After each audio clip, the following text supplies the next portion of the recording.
kids and grown-ups, welcome back to Kidzlife Online. My name is Isabel and I'm so glad that you're joining us today. Grown-ups, don't forget that you can also connect with the wider New Life Online community by visiting church.nu/online. And make sure you hit the like and subscribe button so you can see more of Kidzlife. We have a great service in store today, so let's jump right in.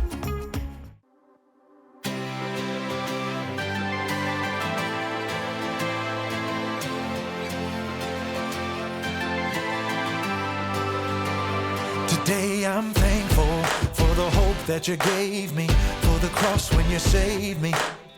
You're the friend I call my own.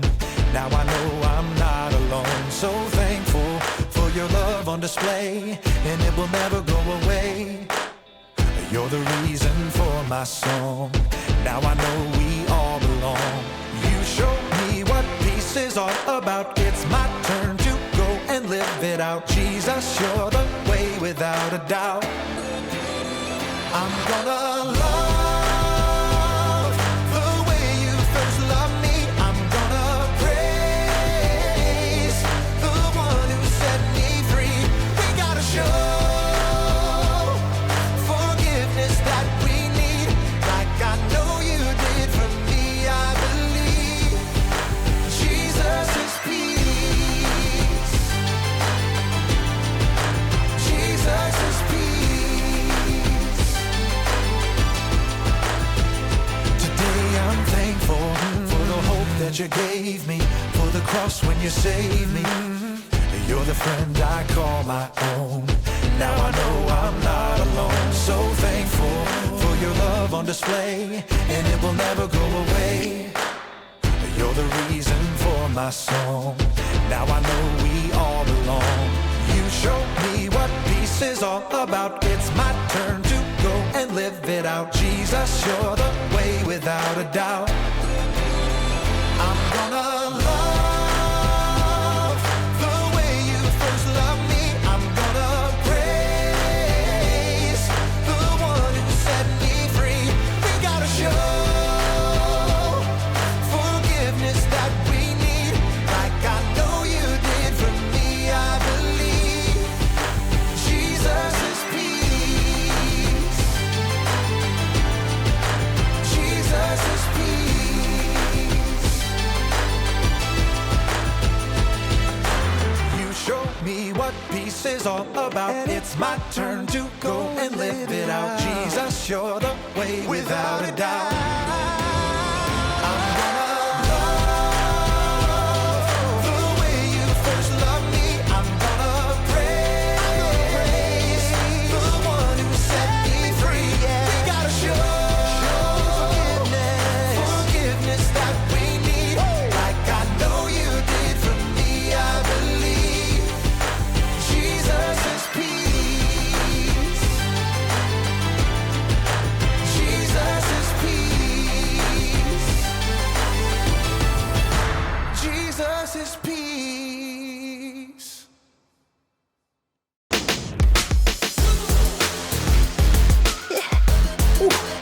Hey everyone! Welcome to Story Lab. This week we're talking about peace, while we take a look at the story of a very courageous woman who raised the volume in a creative way to solve a big problem.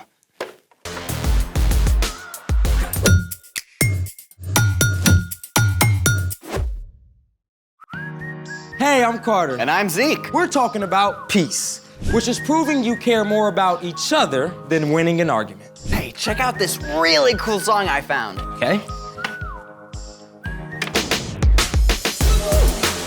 Great, huh? Yeah, but now I can't hear anything. Well, now I can't hear the music. Yeah, but okay, my eardrum, Zeke. Hold on. It's a great song. Just listen to it. No. It's too loud. It's great. Just finish But it. it's too loud. Finish. No. Stop. Yeah. Dude! Yeah. We're totally flipping out, aren't we? Yeah, maybe we just need a breather. Before we totally go off the rails. That, my friend, is actually what we're doing today. Going off the rails? Before we get too steamed, let's build a train. Trains? Rails, oh, I got it. Let's make it! We'll need a spool of 20 gauge copper wire, 1 AAA battery, 6 neodymium magnets a little wider than the battery, a dowel that's a little wider than the magnets, wire cutters, and some tape.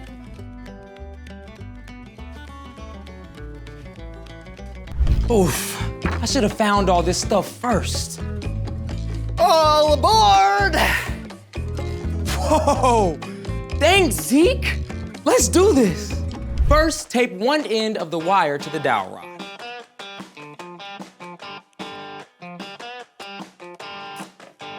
Like so. Then, twist the wire around and around the rod to make coils.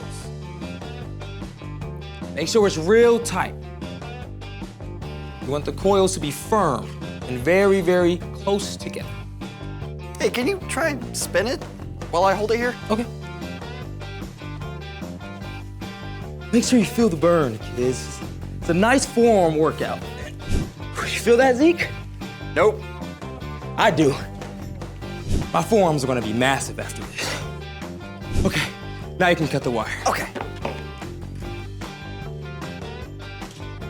Now, carefully pull the coils apart just a little so they're not touching.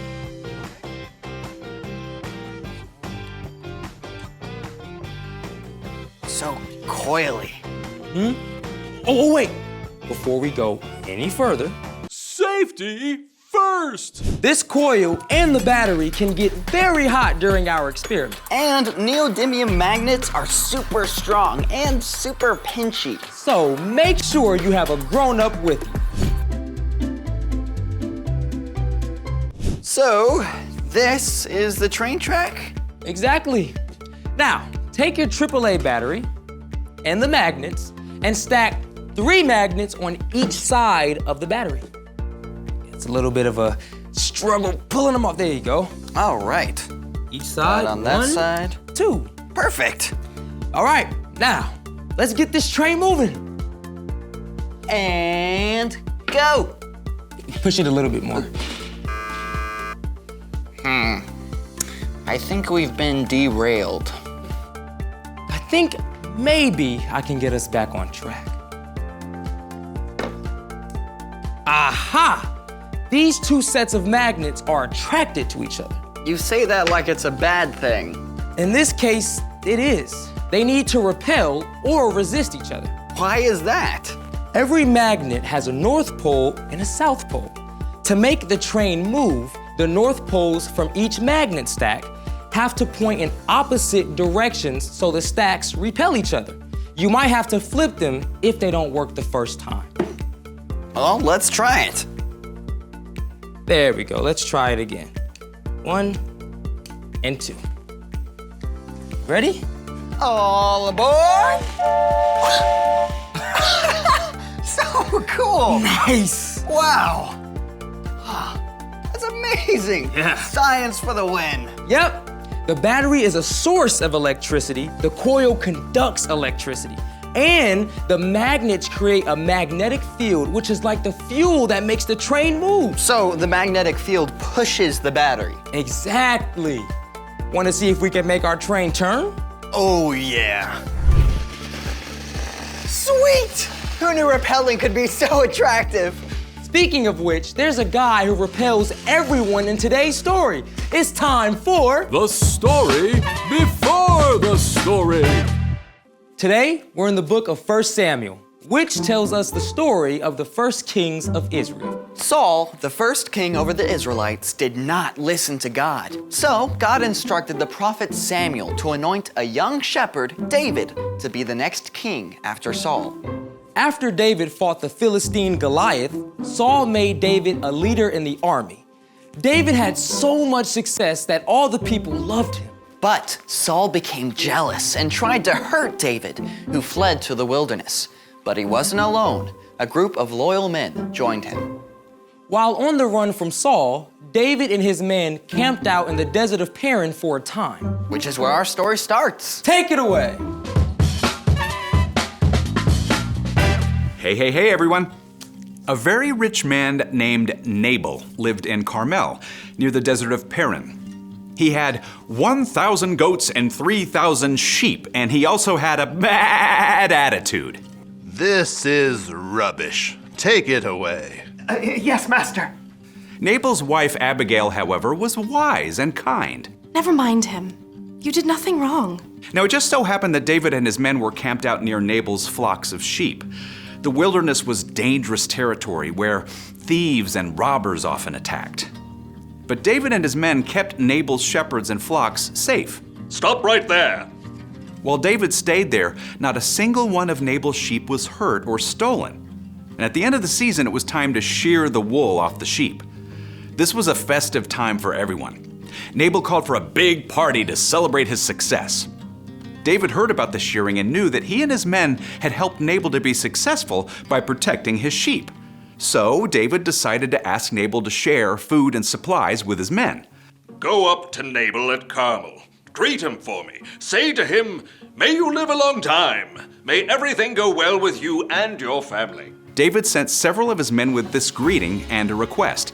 But if they expected a warm welcome, they were mistaken. David says, when your shepherds were with us, we treated them well. Nothing that belonged to them was stolen. So please be kind to my men. Please give us whatever food you can find. Instead of listening to reason, Nabal roared. Who is this David? Many servants are running away from their masters these days.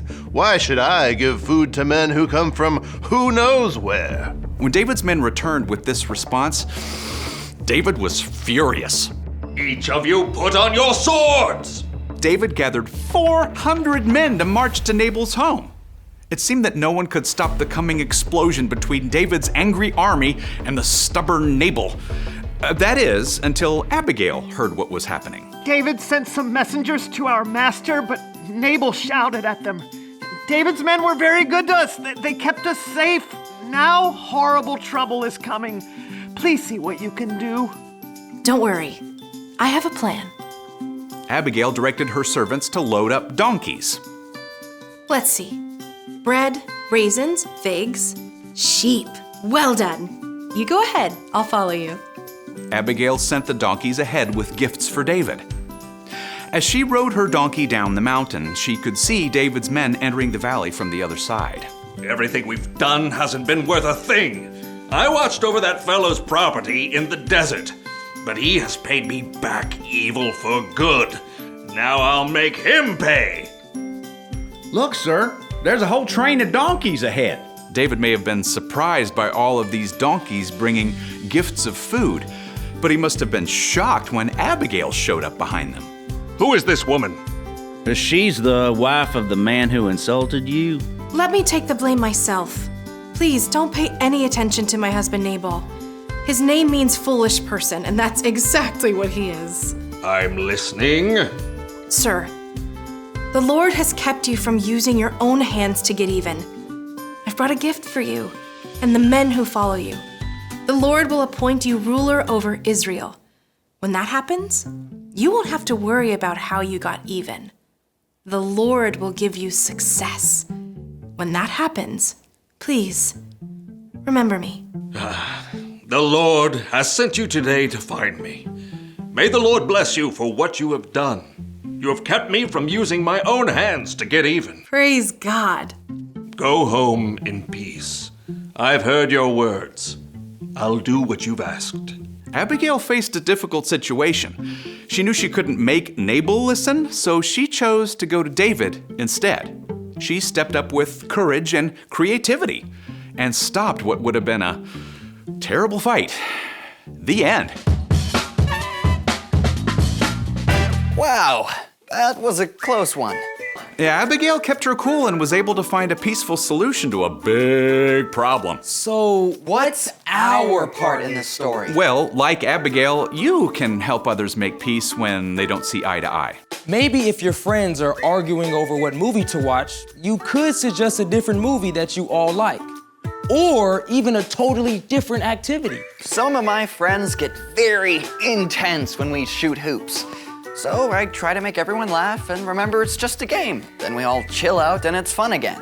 What about the times when trying to make peace doesn't seem to work? Well, that's a great time to bring in a grown-up to help. Yeah, like a parent or guardian or teacher. The most amazing peacemaker of all was actually born into David's family line about 1,000 years later. Can anybody guess who it is? Jesus! That's right. Jesus made a way for us to be in relationship with God, no matter who we are or what we've done. And because of Jesus, we can have peace with God. And that fills me with peace. Same. Well, guys, it's been fun. Thanks for having me. See you next time. So, here's the thing. You can help others make peace. Even people who sometimes repel you. Peaceful. I think we need a soundtrack. Oh, it doesn't have to be quite that loud. Perfect. Thanks for joining us in the Story Lab. See you next time. Peace! Wow, what a great story. Remember, you can trust God no matter what. He can help you make wise choices and treat others the way you want to be treated.